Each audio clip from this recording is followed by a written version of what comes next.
Hello, everybody, and welcome once again to Nerd to the Third Power, your one-stop shop for all things nerdy and awesome. I'm your host, Master of Ceremonies, Dr. Gonzo, and Mike, it's looking like it's just you and me tonight. I'm the cat, and I'm Skyblaze. That's my impression of them. They're gonna hit me for this, but yes, it is just us tonight. Well, Nerd to the third, nerd to the power of two-ish, whatever, deuce. Yeah, so it's just the two of us tonight. Kat unfortunately had a death in the family, so she is taking care of that. And Skyblaze, I don't know where she is, so we're just gonna soldier on. And this week we are discussing Star Trek Picard, the CBS All Access exclusive series that just wrapped up, I think, if not last week, the week before. So, Yes. we watched through it, and we have thoughts, and we're going to share those with you. But, of course, there is procedure to follow, so we're going to begin, as always, with Ask a Geek. And the first question that we have here is a question that a lot of people are asking. This one comes from Eric, and his question is, how crazy are you guys going in self-isolation? I already posted this on my Facebook, but I don't know if you know, those of you who pay attention, you guys know that I live in Maryland, and we just, as we recording this, we just yesterday got the stay-at-home order from the governor. So I'm just here like, God, I'm already having a hard enough time keeping my social life up with this. Now the stay-at-home order, I'm going to be going Gollum in like a few months. We forgets the feel of the sun. We forgets the taste of bread. We even forgets our own name. Well, for myself, I'd like to quote the greatest cinematic achievement of Jean-Claude Van Damme of 1994, and that's Street Fighter. And where Raul Julia's character says, "The day Bison graced your life was the greatest day, but for me, it was Tuesday." I was about to say, you're stuck at home on a good day, aren't you? Yeah, exactly. This is nothing to me. Literally, I don't leave the house.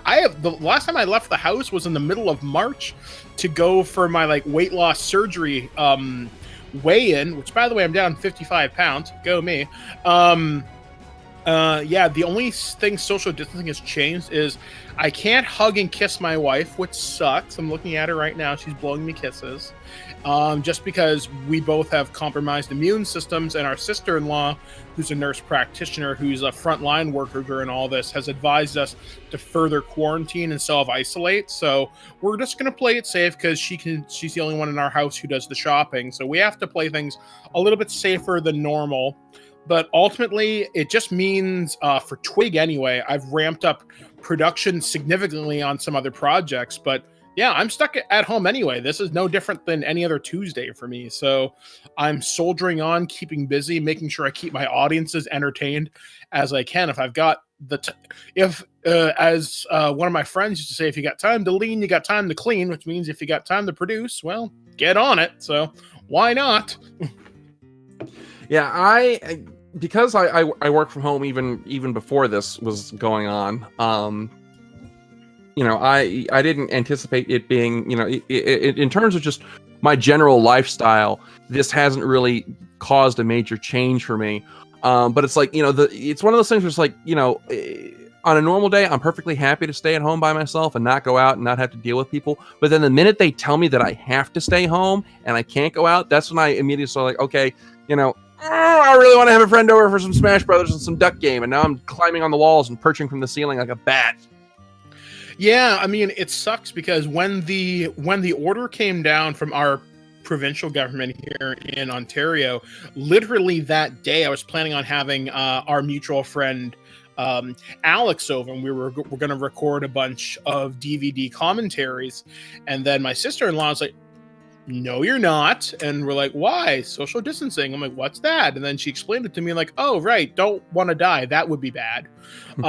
So yeah, it sucks because we had big plans for March break because we were going to record a bunch of things, and then obviously can't do that. Even my friends that are in the same apartment building as us, they only live just upstairs. We can't see them because they help caretake a couple of young kids.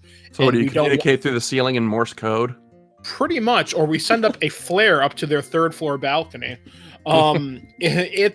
It's been interesting to say the least. I mean, it sucks because Blair, my wife, for example, can't see her mom and her sister, And literally, our premier just said anybody who's over the age of 70 needs to self-isolate and quarantine, especially during this time, because it's more dangerous to those people above those ages due to how the virus works. We can't see mom, so it sucks big time. And it mostly has to deal with the way that the virus deals with, I think it's the steroids, the prednisone, which is what they give you if you happen to go on a ventilator. People of that age and people who have immunocompromised things such as asthma and other lung conditions, it can affect them adversely. So if you can't get the steroid to be put on the ventilator, your odds of recovery ain't looking too good. So it's been interesting to say the least. It's been kind of crazy down here too. I actually got kind of a funny story that actually came out of this whole thing. So when this whole thing first got started, and the whole big thing was everybody hoarding toilet paper and basically going on raids on grocery stores. I managed to make my way out to the local Giant Foods near me to do some grocery shopping, and a guy actually took a swing at me. Because I caught him trying to steal a package of chicken breasts out of my cart. And I was like, yo, what the fuck are you doing? And I snatched the chicken from him, and he took a swing at me, and he wound up catching me in the collarbone. And I don't think he expected that I used to box. So the encounter did not end well for him. So week later, I decided, okay, I'm going to be smart about this. Instead of going at noon like I did the first time, I'm going to go right when they open. So I'm there at 6 o'clock in the morning, and I make my way to the meat department to get my chicken breast, because that's the diet I'm on: baked chicken breast and broccoli. And the dude's there, and he sees me coming, and he just drops the package of chicken. So I was just like, I don't want any trouble. Wow! So you boxed a guy for a thing of chicken. It wasn't even boxing. I just kind of like gave him, like I said, he took a swing at me, caught me in the collarbone, and I just kind of just jabbed him in the face. Like, it wasn't even that hard. It was just enough to knock him back. But I guess this guy is just the pussy of the century. He's I've established dominance now. Clearly, you are his alpha. Yeah. So, but yeah, no, it's like but that's the thing. It's like I'm just now that I'm told that I have to stay home, it's like now I don't want it. Now it's like I want to have friends over, and I want to have Smash tournaments and duck game parties, and oh god, it's like now I don't know. Yeah. It's weird. I'm one of those people who, when you tell me I can't do something, that's when I want to do it the most. Yeah, I mean, I'm hoping life returns to a sense of normality. I mean, honestly, given the information that I have and understanding, my wife has a minor in medical geography, like just kind of looking at the data we've been given. It would surprise me if life returns to normal by August. That's just the way things go. Well, can we talk for a second about how absolutely fucking perfect the game releases have been for this month? Honestly, yeah, we got fucking Animal Crossing, Final Fantasy VII, Persona 5 Royal, Resident Evil 3 coming out this Friday as we record this. We got a lot of like really meaty games coming out.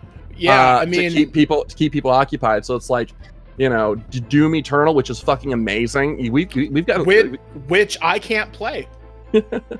Accessibility issues. I actually started playing that game about a week ago, and I was the first 15-20 minutes into it, and I just got the like heavy assault cannon just after you fight the first spider demon, and I'm trying to read the menus for it where it describes all your mods and everything and how you can do alternate fires and shit, and I have to sit about 7 or 8 feet back from my television. Otherwise, I have to sit in a really uncomfortable wheelchair, and I have to be on severe amounts of painkillers to sit in it for anything longer than half an hour.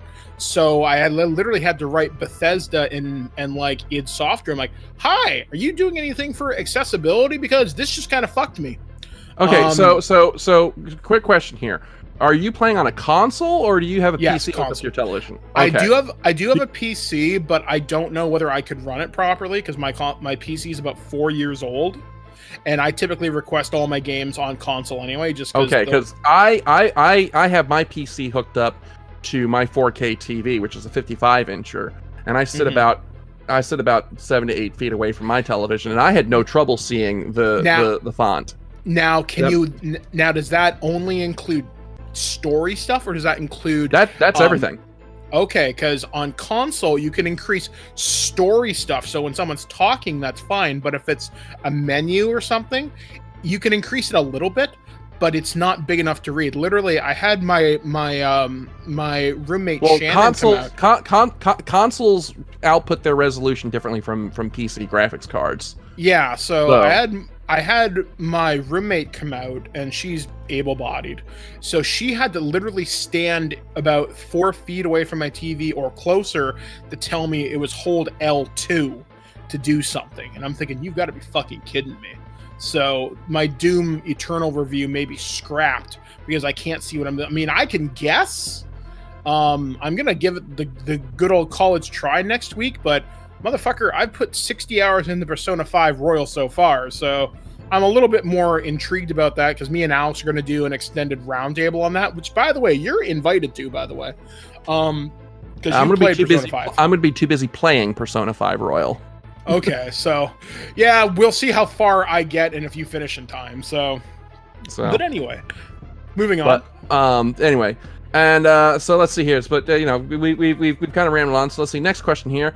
Let's see. This one here comes from Tony, and his question is addressed to me. Although I guess I'll open up to you, Birdman, as well. And his question is what did I think of the Nintendo Mini Direct that released last week? And there wasn't really a whole lot in there for me personally. Like there was a lot of stuff that I know that other people would be excited about, but the only things that were in there that I got really jazzed about were we finally got a release date for the Xenoblade Chronicles Definitive Edition, which I've already got a pre-order in. Although it's looking like the collector's edition is going to have to be at, like the Link's Awakening one, where I'm going to have to get somebody in Europe to buy it for me and ship it to me, because the Europe collector's edition is coming with a steelbook that we're not getting in the US. So, and because I'm a collector and fucking sick in the head, I have to have all the neat little goodies. So I have to get the version with the steelbook. So I was excited about that. I'm kind of looking forward to the Bunny Day event for Animal Crossing. Other than that, there wasn't. Oh, and of course the Pokemon DLC. We got some more information on that, but that was something I'd already purchased and prepaid for. We got the announcement that the next Smash Fighter is going to be from ARMS. Interesting choice. Kind of interested to see how that goes up. I haven't played ARMS, so I don't know anything about the game. So I'm kind of interested to see what they do with the fighter. But that was really the only stuff that really interested me. Excuse me, I take that back. One other thing: Star Wars Episode 1 Racer coming to the Switch. I fucking jumped for joy when I saw that, because that is one of my favorite games ever. And I'm hoping. I don't think they will, but I'm hoping they do a port of the Dreamcast version, because the Dreamcast version blows the N64 version out of the water. But it probably won't be. It'll probably be the N64 version, if honestly, not a total remaster. I would love to see them port something like the Rogue Squadron games over to the Switch instead of pod racing. If I had to pick a Star Wars game out of the mini direct, I was surprised they're porting over a bunch of 2K titles, like BioShock. I thought that was neat though. Xenoblade Chronicle. Oh, sorry, go ahead. I would have said I was going to buy the BioShock and Borderlands collections if it wasn't for the fact that not all the content is on the card. Then not worth it. Yeah. Xenoblade Chronicles, I'm interested, but I'm not good at these JRPG grind fests. I'm just not. I mean, I play these games. He says he's gotten 60 hours in on Persona 5. See, I play the games on stupid. I just want to see the story. Honestly, the puzzles annoy me more often than not, and I actually have to call Blair or I'll use a walkthrough, because, man, I don't care about this monster and how hard it is to kill. No, I want my high school teenage dating simulator. Thank you very much.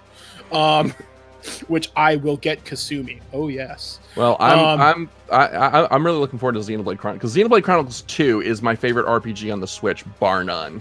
I actually have a small Xenoblade story. When the game first came out on the Wii years ago, Nintendo sent me a copy, and I didn't get around to reviewing it because I remember around that release window, I was absolutely just buried in stuff. And I remember they sent me a really nice package for it. And sometimes in reviewing circles, sometimes you don't get to every single game, and that's fine. Company sends you things hoping you'll review it. Do they expect it? It depends. Just, that's just the way the cookie crumbles. So a friend of mine was looking for a copy on Facebook like years ago. And he's like, does anybody have a copy of this? Oh my God, I'd be so thankful. I'm like, yeah, sure, take it. Wait, don't tell me. Let me guess, because I think I can guess how the story ends. You got one of the first print copies when they were super rare, and he picked up your copy thinking that it was going to be some super rare, expensive thing right before GameStop did their reprint. Yep. So he got everything I got out of the Nintendo press kit. So I was like, well, don't I feel stupid? Oh, well, it brought someone else joy. It's not like I'm going to play it. So go get him, Shulk. This will be the third time I purchased the original Xenoblade Chronicles, because I have it on the Wii, and I've also got the 3DS port. And then if I wind up scoring a European Collector's Edition, that'll make the time. And then I've got 2 copies of Xenoblade Chronicles 2, because I got the base release, and then I also got the Collector's Edition last year on Amazon with the Steelbook and the art book. And sorry, I was about to say, to also go on the Nintendo Direct, I'm kind of surprised they're doing the ARMS, because I don't think that game sold very well, did it? Well, like I said, I never played it, so I never really paid much attention to it. I remember I think it was the launch title. It was. For the Switch. So that might have given it a bit of a boost, but I mean, Nintendo has historically, not just Nintendo, Sakurai has historically been very willing to include some more obscure or lesser used properties in Smash Bros. I mean, for fuck's sake, how many Punch-Out games have there been? And yet Little Mac is a fighter, Yeah, but he's always been iconic of the system. But ARMS seems like such a waste of a potential. But then again, who knows? Then okay, on that same tack, Shulk from Xenoblade Chronicles, he's a fighter, and I don't think until Xenoblade Chronicles 2 that Xenoblade was a big major property. I'd say it always had its niche, very passionate audience, but I don't see many ARMS fanboys. In fact, I know like one, and he's like a WWE wrestler, and that's about it that I can think of. Like that, it's just so weird. But hey, party on, right? I mean, I still have to buy my Fighters Pass 2 for the Switch, because I haven't played Smash Brothers in like, well, a very long time. Just because I have nobody to play against, because I don't want to get my ass kicked. I mean, I'm pretty good as Mega Man. I used to be good as Samus and Pit, but they changed how Pit worked after Brawl, and I've been pissed off since 2008. But still good as Mega Man, so there's that. Well, anyway. if they give me Pyra in Fighters Pass 2, that'll be all I care about. You can do whatever you want for the other 5, but if I get my baby girl, I'll be happy. I don't know, honestly. I take part in a lot of Reddit stuff these days, and people were asking, would they add another Persona character to it? I doubt it. But I was wondering who. Not so soon after Joker. Yeah, but say people were saying Kasumi, which would be really cool.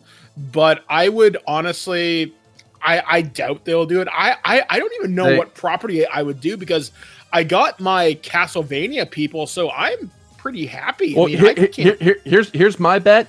I'm betting that because I know I'll bet my life that one of the fighters in Fighters Pass 2 is going to be a Pokemon, and my bet is on Urshifu from the Pokemon Sword and Shield DLC.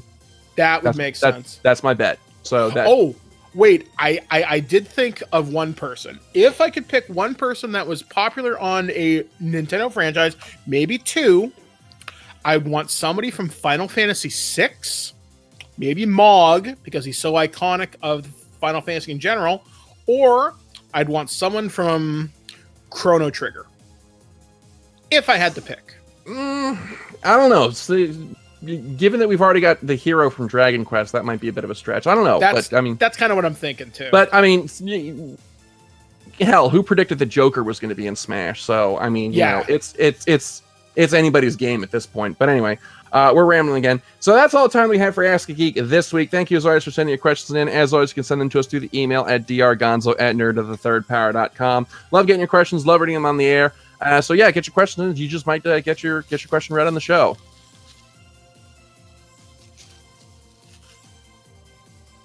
and we're just gonna wait for you to finish eating your chips. Oh, sorry, I was just moving something off my desk. Okay. And I can't eat chips. I'm on a liquid diet. And so with that, we're going to jump right into the meat and potatoes of this episode. That is our discussion topic on Star Trek Picard, the CBS All Access exclusive new Star Trek series. And we have thoughts. So I'm just going to go ahead and just give mine up first, because I know that, Mike has already all but said that he's going to rant for about an hour. So I'm going to get my thoughts in while I have the opportunity. And I literally just finished watching this series today, and it's a very strange beast for me to contemplate, because I can't in good conscience call it a bad show, because it has an interesting story, it has compelling characters, and it's got a great presentation. But that's all taken on its own. But the problem is you can't take the show on its own, because it's so inextricably beholden to the fact that it's a sequel to Star Trek: The Next Generation, and this doesn't feel like a Star Trek show to me. It feels, we'll go into it as we discuss it. But it's very weird to look at this as a Star Trek property, because so much of the tone and the presentation and how the characters conduct themselves don't feel like you're watching a Star Trek show. It feels almost like you're watching, Battlestar Galactica or maybe a Mass Effect series. So it's a very strange beast to contemplate. So those are my general thoughts. Mike, what are your general thoughts on? Fuck this show. Holy shit. You had one job, CBS. Give me a flagship show that makes CBS All Access worth paying for. Discovery is okay on its best days. That being said, Picard should have been a home run. You got back Patrick Stewart. You got back Jerry Ryan. You got back Jonathan Frakes. You got back people all arguably care about these characters. At the end of the day, and you got back Brent Spiner. At the end of the day, I gave less than a rat's ass about this series. And let me tell you why. The series does start out promisingly enough. It does have a lot of plot problems right from the friggin' get-go, but we'll get there. And I like how it shows Picard as damaged, because this takes place like 18 years after the end of Star Trek Nemesis, which I think was 2379, and this is like 23 something or other.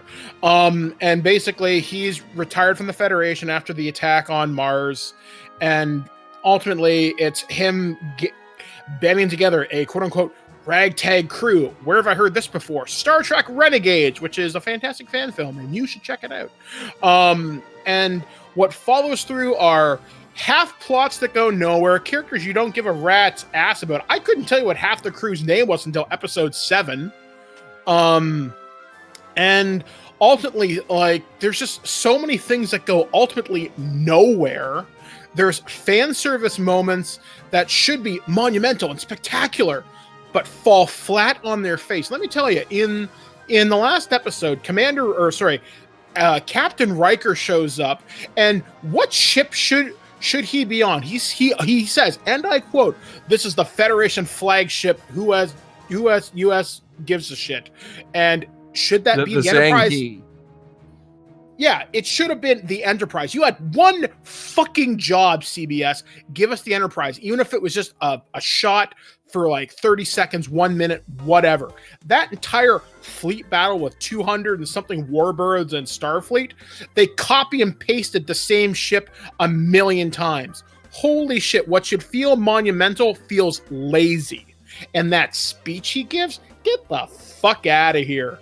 Now, that being said, Picard and Data do have a wonderful moment where they finally kill off Data, and Brent Spiner can go to sleep on his truck full of money, realizing I never have to put the Data makeup on again. All I have to do is put on a crazy wig and look like a crazy fat scientist for the rest of my Star Trek career, if I so desire. Because randomly, of course there's another Soong child. Why wouldn't there be? Because reasons. I guess that segues and us breaking the show down as component parts. So I guess let's start by talking. Sorry. start by talking about the story. So the plot of the series, I'll give the recap since it's fresh in my mind. As Mike mentioned, it's a couple decades after Star Trek Nemesis, so we're actually into the 2400s by this point. Picard has long since retired from Starfleet after the destruction of Romulus, which is canon in this series. So those of you who thought of Star Trek 2009 as a bad fever dream, sorry.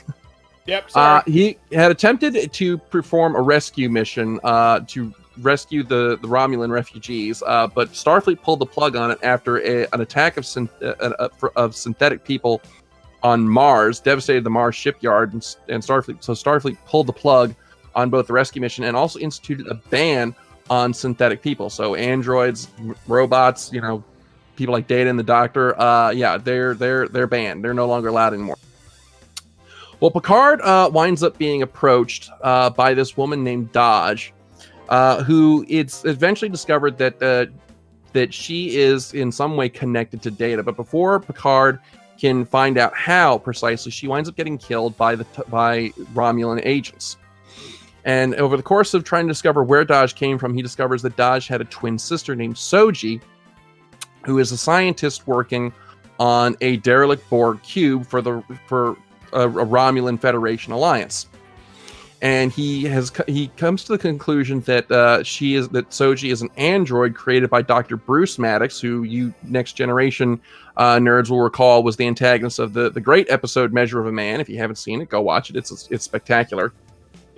And as he is still kind of wounded from Data's death and still really hurting from that, he decides that he's going to go after Soji and rescue her as kind of his way of trying to preserve Data's memory in some form. And he recruits a crew of misfits, to borrow a phrase, including Dr. Girardi, a Daystrom Institute robotics scientist who's kind of looking for a purpose in life since the ban has basically put her out of work, and also has a connection to Bruce Maddox.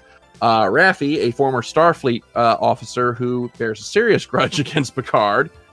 Let's see, let me pull up the cast list here, because I need names.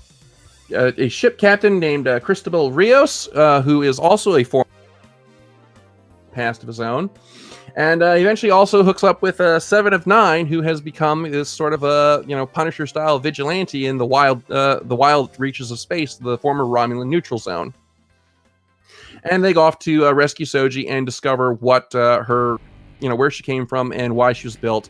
And they discover that there's this Romulan conspiracy that has this prophecy that synthetic life will bring about the doom of the universe, and that's why the Romulans are trying to get a hold of Soji, because they're trying to figure out where she comes from so that they can go to the planet and blow up all the androids.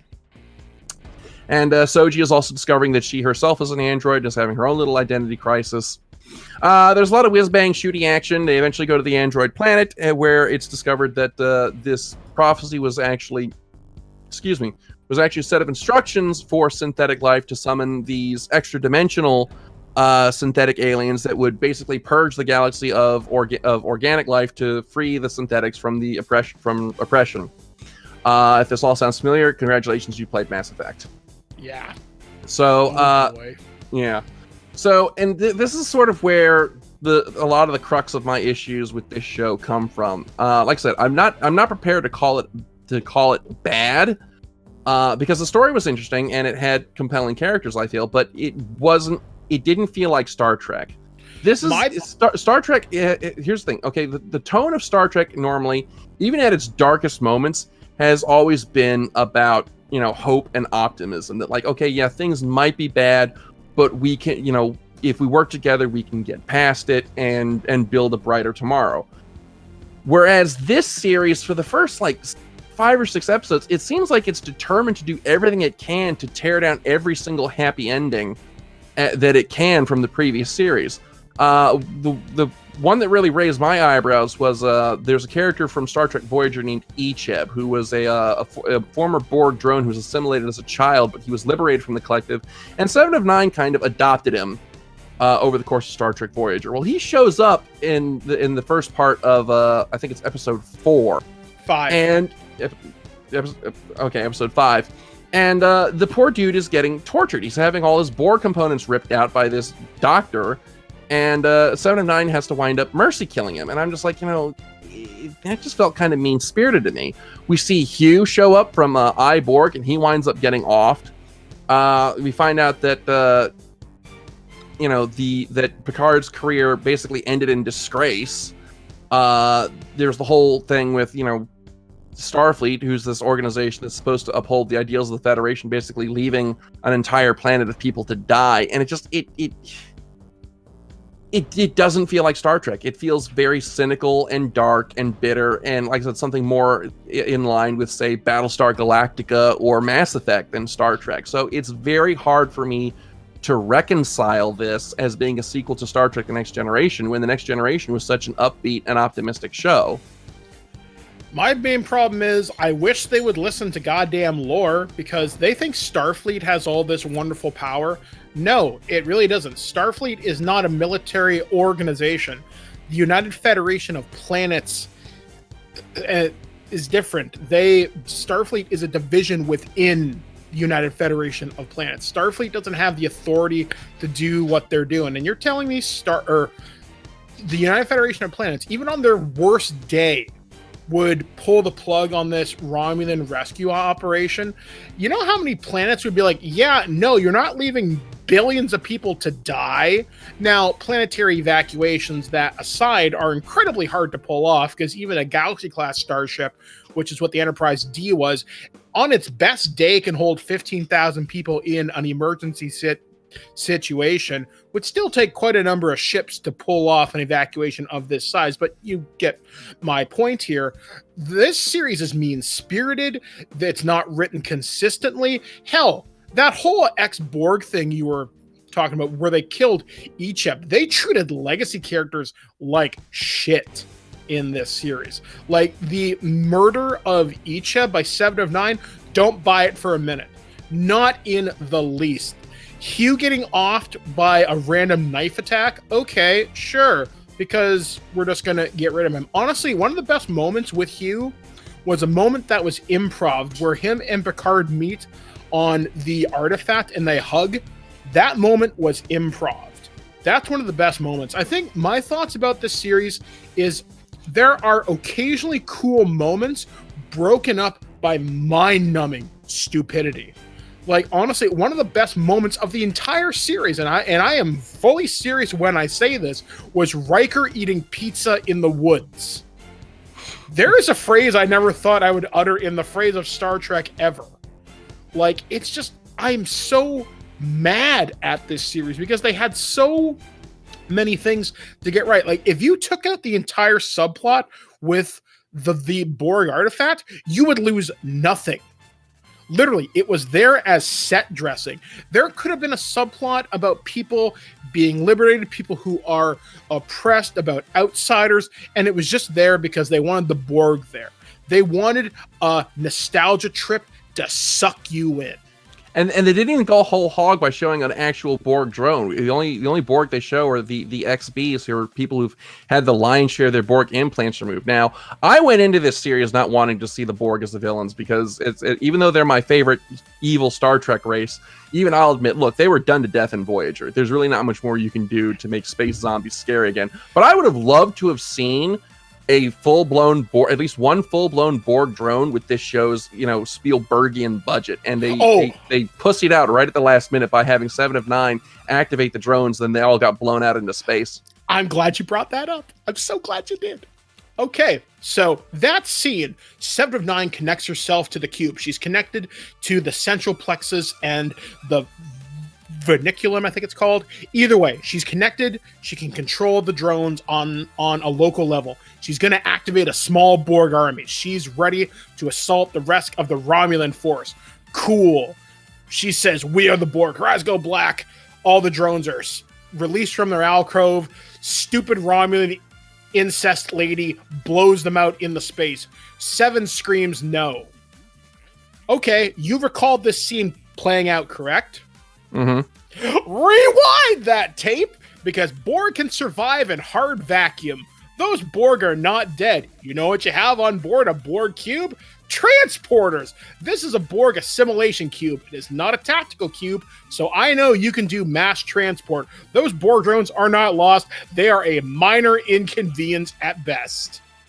Holy shit. What should have been an awesome Borg versus Romulan shit kicking, which they set up that during that entire episode via Elnor, aka Romulan samurai guy, who only does a few cool things, honestly, who's there more for comic relief.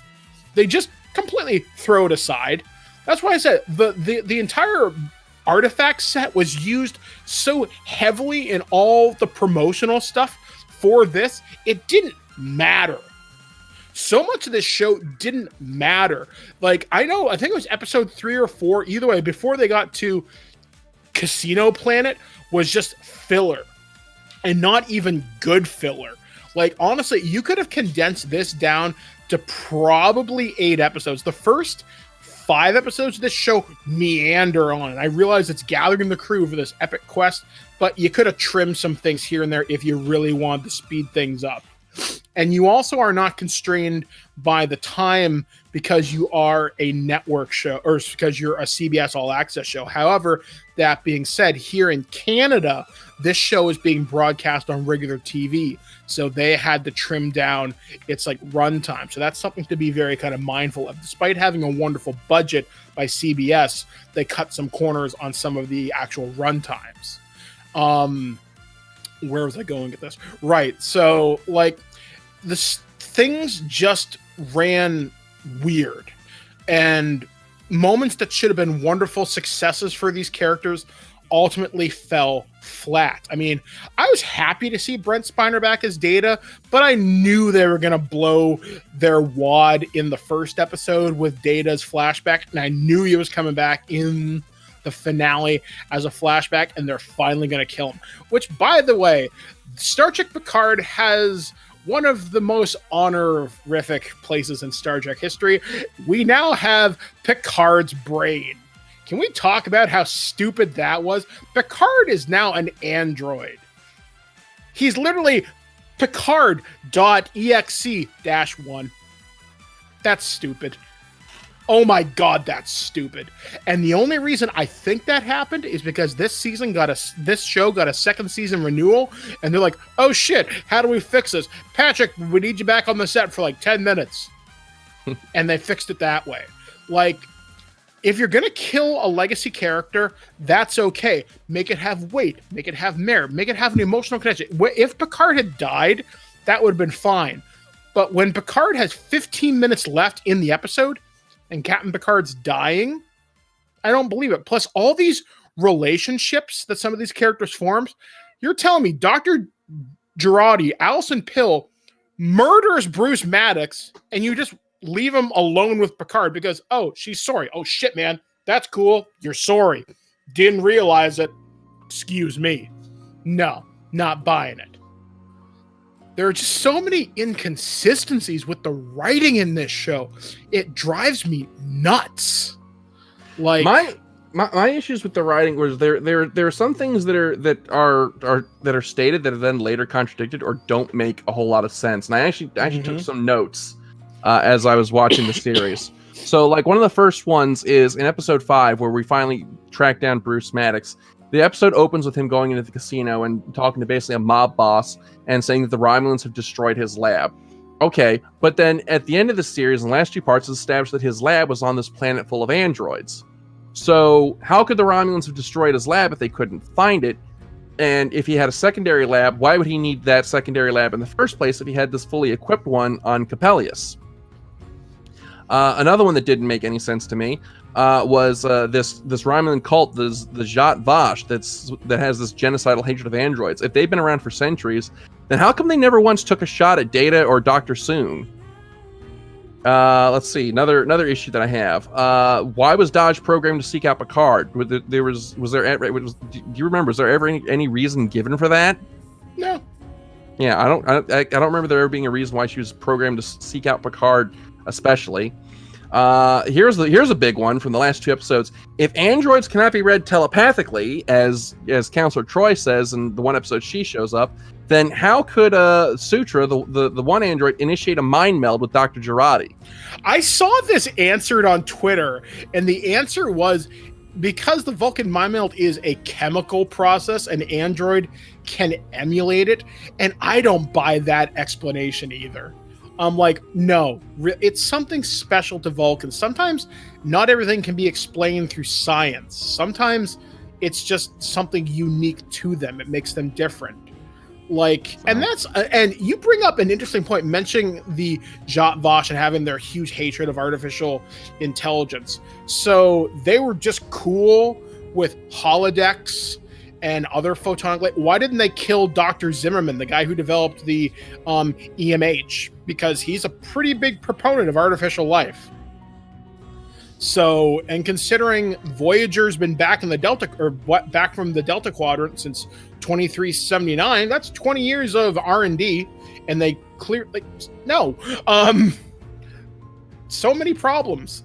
And like you said, they contradict themselves. The thing is, like, so many of these issues that you're bringing up, that I'm bringing up, they could all be, they wouldn't be issues if this wasn't a Star Trek series. Yeah, and I mean, that's the big issue. Is like, you know, like I've already said this episode. If you take this show in a vacuum, it's a good series, but you can't take it in a vacuum because it is so beholden to the fact that it is a sequel to Star Trek: The Next Generation and is building directly off of that. See, I completely disagree. This show is not good.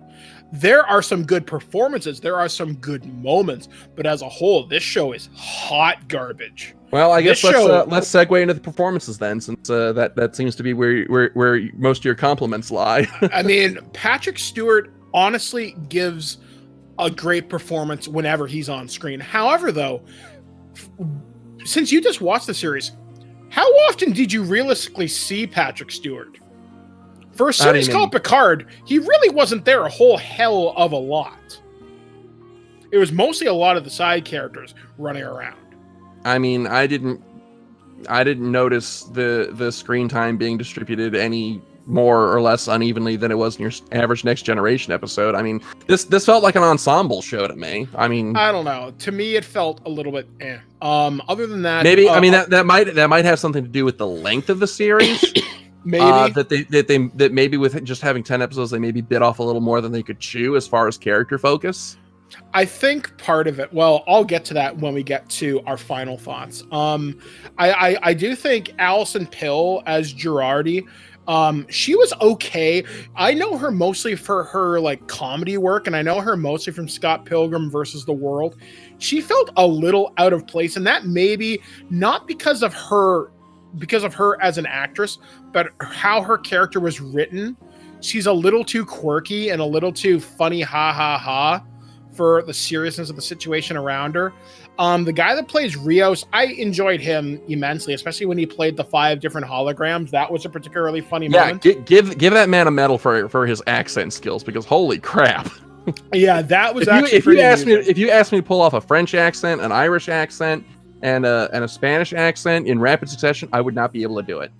Yeah, like he blended seamlessly. The girl that played Raffi, she was all right. 7 of 9. I've got a big problem with this. Jeri Ryan, very inconsistent from considering how her character ended at the end of Voyager to what we see now, her as a Fenrir Ranger working on the edges of the Romulan neutral zone. Yeah, this is not the 7 of 9 we knew. And that's more a case of the writing. And she comes off as this badass Batman type person, and I don't buy it for a second. And I think maybe that's Jeri Ryan's dissatisfaction. I mean, I remember I watched a thing, I think it was on Watch Mojo on their Trek Culture channel. And I think Jeri Ryan has said she hasn't had a good time with the Star Trek franchise. She didn't have a particularly good time on Voyager with her and Kate Mulgrew. So I don't know. I just assumed CBS backed up a truckload of money to her house and like, hey, people like you're sexy Borg lady. And I do like the girl that played Soji in Dodge. I thought she had some wonderful character moments when they let her breathe. But other ones are just stupid. Romulan incest twins were ultimately stupid. One person who I think might as well have walked off the set from 1994 or 2003, and he never skipped a beat. Jonathan Frakes. That Riker was Riker from TNG without missing a heartbeat. That man is a gem. Same with Marina Sirtis. Yeah, Sirtis. She played Troy once again gracefully. Those two deserve something because they were their characters. And that's another thing to bring up. Just quick side. So they mentioned their kid has died as a result of this synthetic ban. Correct, right? Yes. Mm-hmm. You're telling me the same Riker that I knew growing up in TNG, etc., wouldn't have gone to the Ferengi. He wouldn't have gone to the Cardassian. He wouldn't have gone to anybody in the Alpha Quadrant, in the Beta Quadrant, to save his son, but he would let his son die because the Federation said so, because it was the right thing to do. Don't buy it for a second. I think you might be confusing Riker with Cisco. Cisco was always much more rebel. Yeah, no. Riker's not going to let a kid die because some bureaucrat in an office said so. Not buying it. Well, they also said that by the time he was diagnosed, there wasn't much they could do anyway. Still, it's weak writing. Brent Spiner, as always, is wonderful. As Data, again, he was able to step right into that role, though 20 pounds heavier for sure.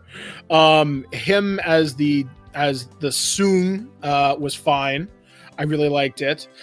When the cast had their moments together, they were pretty good, although some characters were ultimately forgettable. Elnor, all I know about him is he's a Romulan samurai and he thinks he's funny. Okay, sure. Hugh, from what we got to see of Hugh, was fine. He worked great. See, he was one of the legacy characters that I was really disappointed that they did as little with him as they did, because, you know, having Hugh come back, I mean, he was to me a very memorable character from Next Generation. And his episode Iborg is one of my top 5 favorite Next Gen episodes. So when I heard that he was going to be coming back for the series, I was looking forward to what they're going to be doing with him. And I was especially excited once I discovered that they were doing this whole synth oppression angle. You know, because I was like, oh well, we got a nice little mirror here with the XBs and Hugh. There's some interesting, you know, some interesting ethical questions they could explore here. And they didn't do it. They just offed them. And that's that. And I was so disappointed with again, it felt like the show was just trying to tear down as many happy endings as it could from Next Generation. I was really disappointed with how they treated Hugh.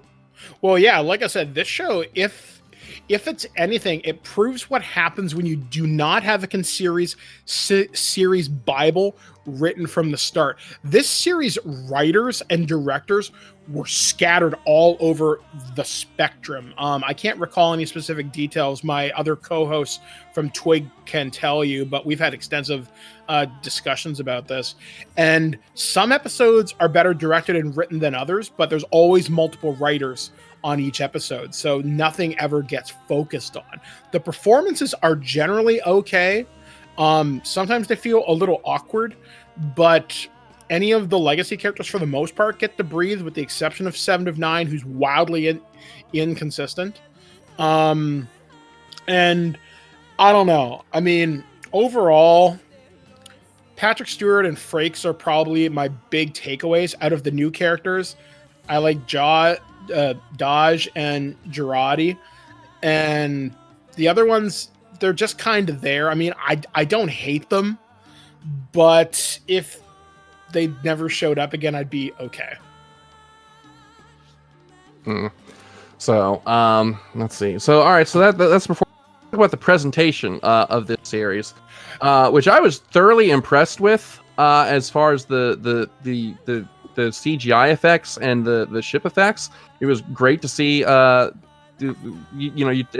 much as I'm with you on the copy and pasting of the Federation starships in that last scene. I gotta admit, I was pretty jazzed seeing Federation starships in full blown CGI with modern graphics as opposed to the models they were using in the 80s and 90s. I disagree. I think the stuff from the 80s and 90s looked better for models because practical will always look better than CG. However, that being said, the starships did look okay, although for a show that happens in space, you only ever get 1 minute that happens in space per episode. Go back and watch. However, though... I'll tell you something... Sorry. Go ahead. Well... You interrupted me first, so it's only fair I get to interrupt you back. I'll tell you something that did raise my eyebrows, though, and that was the weapon designs. So those phaser compression rifles that Jerry Ryan was dual wielding in episode 5, look me in the eye and tell me those weren't Halo assault rifles. Yeah, you noticed that too, huh? Yeah. I have expected to see Master Chief just show up. Whoever was the armorer for this show wasn't paying a lot of attention. Now, obviously, there's different weapons and races in the Federation, so not everything has to be Starfleet standard, and that's okay. I was still annoyed at... My biggest problem is how they went with the Marvel Universe style of everything's a holographic interface. So the LCARS interface, which Star Trek has used forever of all touch screens and everything, is now gone. It's all controlled by you flicking your wrist. And there was something, I can't remember where it was from, where somebody who worked on the original series or something like that was saying, well, how do these people do anything without any tactile feedback? Like and that reminds me, Captain Picard just knows how to fly the ship after watching Rios do it for a while. Again, not buying it. I didn't like the change to that, but then again, everything has to evolve. Technology over 20 years. Yeah, sure. Okay, why not? I didn't like the sets of the new ship. It didn't feel like or like anything from the Star Trek universe. That being said, again, many races, many variants. There's commercial, there's civilian, and there's military. So, all right, I guess I'm willing to let that one slide too. The sets for the Borg cube were okay when it got to breathe, but you never saw Borg in alcoves. You never saw a lot of things that could be explored, and when it was all very, very, very quick. Some of the places they went to for sets were pretty cool. It was cool seeing Starfleet Academy in the first 2 episodes. That was kind of neat. I also like how in the last 2 episodes it was kind of a throwback to the original series where they're all young, good-looking hippies, yet they're all androids. So that was fun. Oh, and then when the Reapers show up was kind of amusing. But the effect looked neat, and now we know what space squids look like as the super predator life form. Or at least what their tentacles look like. Yeah. Yeah. Honestly, I want someone to dub that scene with like Harbinger's voice. Yeah, that was one of the one area of the presentation that I was really kind of disappointed in was like as I'm watching the last episode where Picard is flying through the battle between the Romulans and the fucking flower ships. I'm looking at this. I'm like, I'm watching a video game. This is the attack on Earth from Mass Effect 3.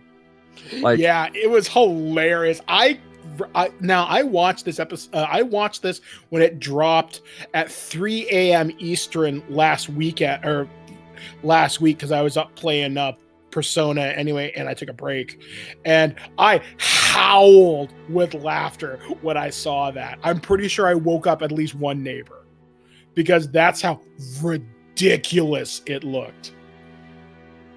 Like, I made this joke on Twitter. I'm pretty sure whoever wrote this series and wrote in the backstory of the overarching Jat Vash and about the super predator coming from outside the galaxy did a playthrough of Mass Effect, wrote it on the back of a napkin while driving down a highway in crayon, and they forgot almost everything. All they got was Reaper, and somehow it made it to the screen. Wow, I'm so negative. It feels so good. Anyway, but seeing the new ship design at the end for the Federation, I didn't get the class name of what that ship was called.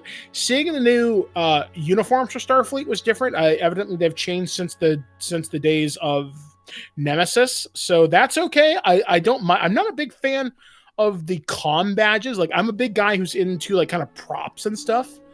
See, I like the comm badges, and here's why. Those are the comm badges from All Good Things. from the future segments of the last episode of the series. I thought that was a neat touch. Another neat touch, and this is something that I caught, and I watched this series with my dad, and he didn't catch it. I had to explain to him. But in the episode with Riker, when he says that he's got shields on his house because he's having trouble with the Kzinti, the Kzinti are actually a race that appeared in the Star Trek animated series, and they're actually the only Star Trek aliens not to be created for Star Trek. They're actually borrowed from Larry Niven's Known Space series. So I was like, I wonder if they had to pay him royalties for that. Now, I'm glad you mentioned that episode. When you hear Riker and Troy say, all right, shields up, anti-cloaking measures activated and all that bullshit, were you not hoping for like a Romulan strike team to show up and at least get their asses kicked or something? Like, that's a moment of setup that should have been awesome. Yeah, I see where you're coming from. I honestly would have been disappointed if they had done that, because that episode was basically the time the story needed to breathe, to kind of establish what was happening, where it was going. Because the whole big plot throughout the story is essentially split in half. There's the search for Soji, and then there's the search for her homeworld. And when you get to that midpoint, you need to have an episode where things slow down a bit so that you can tie up the last loose ends of the initial subplot and start up the threads of the second one. And I feel like having a Romulan strike team show up at that moment would have muddied things even further. I just think it would have been something to break up the episode, because the episode is essentially solved by a MacGuffin. Randomly, their daughter says, oh, by the way, there's this random captain whose face you never see but only ever hear of, and he knows exactly where this world is. And some of my friends had theorized it was Q, because Q has always had an interest in Riker. Even through Voyager, he expressed an interest in him. And that was the big thing, is that Q brought these people together. No, the writers on this series are not that fucking clever.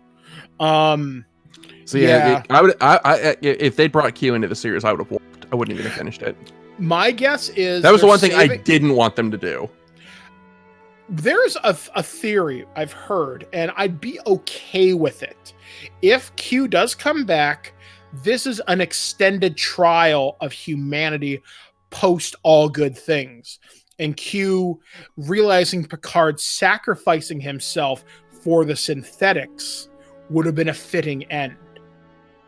Because he would have been like, you were willing to do something for those who hated you and feared you. Why?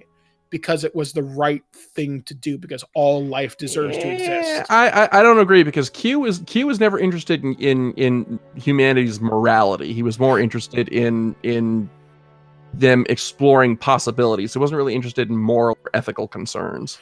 I would argue that, because in All Good Things, he does say the trial of humanity has now been completed. Well, yeah, so, but the trial was never about ethics or morality. It was about Picard being willing to consider new possibilities. But anyway, we're going off on tangent. That's more of a philosophical debate there. Yeah. But one of the things I will say about this, and I guess we should probably begin to wrap things up. CBS All Access put money into the show. That much is obvious. CBS All Access has Star Trek Discovery, which is now 3 seasons deep as of this summer. Star Trek Picard has been renewed, I think, for 2 more seasons. I know. At least it's got a second season, because Whoopi Goldberg has been confirmed to be coming back as Guinan, which I'm actually excited for. Same here, and I think Robert Picardo is coming back as the holographic Doctor. One of my big problems is CBS All Access does not have a lot of flagship shows outside of Star Trek, which means it has to do a lot to draw in viewers. It's not worth the... how much is it for you in the States? Like $7 a month? Somewhere around there. It's not all that expensive. Yeah, I mean, in Canada, it's like $5, because we don't get Star Trek here. We get it on Amazon Prime, and we get it on broadcast TV. But the point I'm trying to make here is CBS needs a banger of a show to keep going, and Star Trek Picard should have been that banger that drew people in, and it did. It drew in a lot of new people, but I don't think it's going to keep the momentum going as much as it wants, because I think the Star Trek fandom, it's changing radically, as we've seen with how this show presents itself. As at one point it was 24 but with phasers, and that's not what Star Trek has been about. And as we discussed off the top of the show, typically Star Trek is about hope, optimism, and that things can change. That darker tone does not fit. That's more in line with a Battlestar Galactica, which is fine to tell those stories occasionally, but to have it so grim dark doesn't suit the tone. Things did change in places, but ultimately, I'm not so sure. It really didn't feel like Star Trek until the last half hour of the show. Yeah, and one of the best moments of the series was where Picard and Data finally said goodbye, where Captain, you have to let me go, but knowing that you love me is a small but significant part of my memory, but don't bring me back. And I'm glad they did that, just to give those two characters closure. And it was just those two sitting in a room talking. Star Trek's strength, when it wants to be, is not big epic space battles versus the Borg or the Jem'Hadar or, the Gorn or whoever. It's small interpersonal moments. It's moments exploring the philosophy and, as you said previously, where humanity can go. And when you give the characters in the series a chance to breathe, it can do a lot. Picard failed that spectacularly until about the last half hour. This series had a lot of chance to comment on a lot of social issues right now, and I felt it maybe missed the mark more often than it should have. I wanted more from this series. I'm vastly disappointed. Will I watch season 2? Begrudgingly, because I'm hoping it'll get better.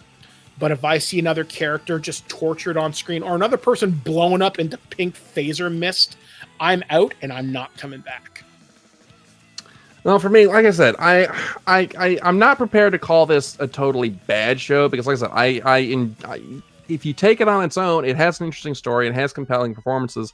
But the problem is you really can't take it on its own because it's so beholden to Star Trek. So, I'm hoping that in season 2 they lean a little more into, the Star Trek tone and kind of get away from the Mass Effect, the Battlestar Galactica, the 24-inch space angle, and kind of, make things a little more optimistic. Because let's be honest, right now we kind of need that. So, like I said, Star Trek Picard is a very strange beast for me to contemplate because it's one of those things where everything it does right is also something that it does wrong because of the nature of what it is, if that makes any real sense. So, I guess the only real thing I can say as far as an opinion is, take a look at it and see if it's for you. I can't really make a good or bad judgment call either way. It's really hard for me to consider because everything that I would consider a positive, I also have to turn around and kind of say is also a bit of a negative because it doesn't fit with Star Trek, if that makes any real sense. Ultimately, read the wiki on it, read the summary of each episode, and if you want to see it, go back and check it out that way, because the storyline is now officially canon. So it wipes out everything you've played in Star Trek Online, which was considered canon for years, but now it's been de-canonized. And if this is the official end of TNG, which I guess it's not because seasons 2 and 3, temper your expectations. Expect Patrick Stewart to be wonderful because he's Patrick Stewart. And when Patrick Stewart wears an eye patch and pretends to be a French raving madman, that's particularly hilarious. Although, just want to mention one thing. If you go back to that episode, there's a reference to Mott the Barber. Mott the Barber became a franchised hair shop. And I'm so glad for him. He was the bullion barber aboard the Enterprise. And in that same shot, did you catch Quark's Bar? I did. He also franchised, so good for him. But yeah, right. I mean, I want this series to continue to improve. I can't wait for the new showrunner to get in. I hope the writer's room gets more consistent, though I know all the good Star Trek writers are working on the Orville right now, so I guess we'll wait and see. But yeah, my opinion is, you know what?